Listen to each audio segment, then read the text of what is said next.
Now at 5, the Target 12 investigators exposing a delay that's wrapped in red tape, leaving a local disabled veteran wondering where he'll be living. 74-year-old George Wedge served in Vietnam. He's been waiting more than a year for help from a taxpayer-funded grant program that's supposed to make his home handicapped accessible.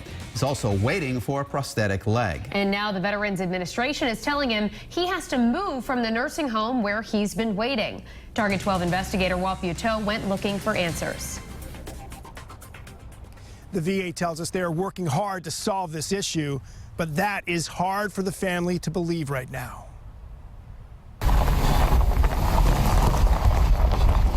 George Wedge had not been home to his apartment at his daughter's house in over a year. Hey, George. Hi, guys.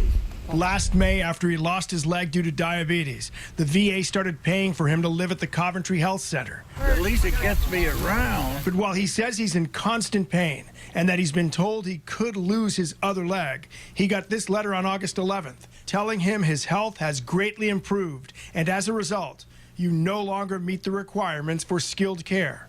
I thought the VA was taking care of me, you know. But they're telling you to go. Where are you going to go? I have no idea right now. I have no idea. Your lift is going to be on the corner. We don't know what to do come that date. Wedge was about 23 when he began his tour in Vietnam with the Army's 1st Cavalry. These are war stories he doesn't tell often. It gets to be normal for you. Being shot at seems to be normal. It was a very short spurt, you know, you boom, boom, boom, and, you know, they hit you and they go. Every day. Every day. Oh, you get hit, so, yeah. Oh, yeah. Did you lose friends, George? I don't want to talk about that. Yes, I did. Never shot, but medically impacted by Agent Orange that was sprayed on trees to kill the enemy's cover. The defoliant is blamed for contributing to Wedge's diabetes, which led to the amputation. As this document shows, Wedge applied for a prosthetic limb last July, but he says he has heard nothing about the application. I enjoy being outside. On the same day, he applied for a $73,000 grant to make his second-floor apartment handicap accessible. And the deck is going to come out a little bit. According to his daughter, it was 8 months before anyone came to the house to survey the proposal, and the grant was approved around May. But the program calls for contractors to pay for the entire project and then wait to be reimbursed from the VA. How many contractors are willing to work under those situations? I went through 20 before I found one to work with the VA. His daughter tells us so far the VA has turned down 2 sets of plans. So now, 13 months since they applied for the grant that would help Wedge go home again. You say you love it here, you miss it? Oh, you bet your life I do.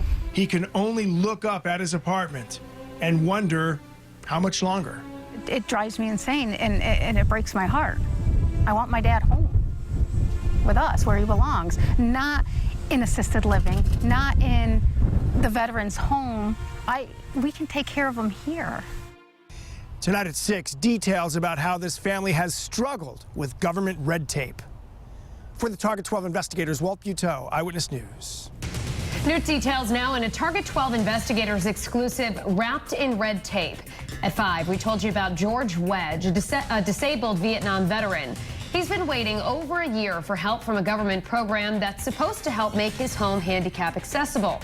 But his wait continues for the actual work to even start. And despite chronic pain and the possibility of losing a second leg, he's been told the Veterans Administration will no longer pay for what is known as skilled care. New at 6, we hear from the VA and look for answers about what's taking so long. Target 12 investigator Walt Buteau is here now with what he's learned. A spokesperson for the VA tells us he cannot talk in detail about this case because of medical disclosure issues, but the family says the bottom line is it is just taking far too long.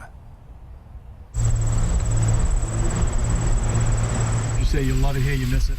Oh, you bet your life I do. George Wedge can only look up at the apartment where he lived for 4 years until diabetes took one of his legs. Since then, the VA has paid about $8,000 a month for Wedge to stay here at Coventry Health Center. This was his first time home in over a year. Hey, George. Hi, guys. That is also the time frame for what Wedge and his daughter consider a red tape nightmare.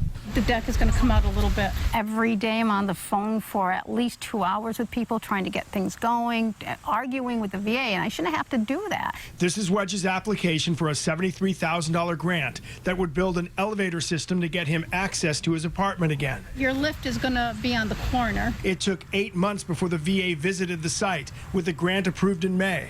But there were delays in finding a contractor willing to work under VA requirements to build and pay for it first, and then wait to get reimbursed after it's complete, and more delays to get the plans approved. Then George was told he no longer qualifies for skilled care, which means he has to move out of the nursing home. What do you do now? I don't know what to do. My dad can't come home. He can't get inside. He can get into the garage, but that's it. Wedge served over a year in Vietnam. It gets to be normal for you. Being shot at seems to be normal. It's a daily routine. You just carry your firearms and you're ready for it. Agent Orange that was sprayed to kill the leaves on the trees was also routine, and he says he's been told the defoliant contributed to his diabetes and the loss of his leg. He had no idea that his 14 months in Vietnam would be matched in time by how long making his home accessible to him again is taking. Over a year on it. Now, no, somebody's not doing their job. They are so disorganized there. They're telling me it's not their problem. Well, they work for the VA, so it's everybody's problem. Again, no comment about the details of this case, but a VA spokesperson does tell us the VA is working hard to solve Mr. Wedge's issue. With the Target 12 investigators, Walt Buteau, Eyewitness News.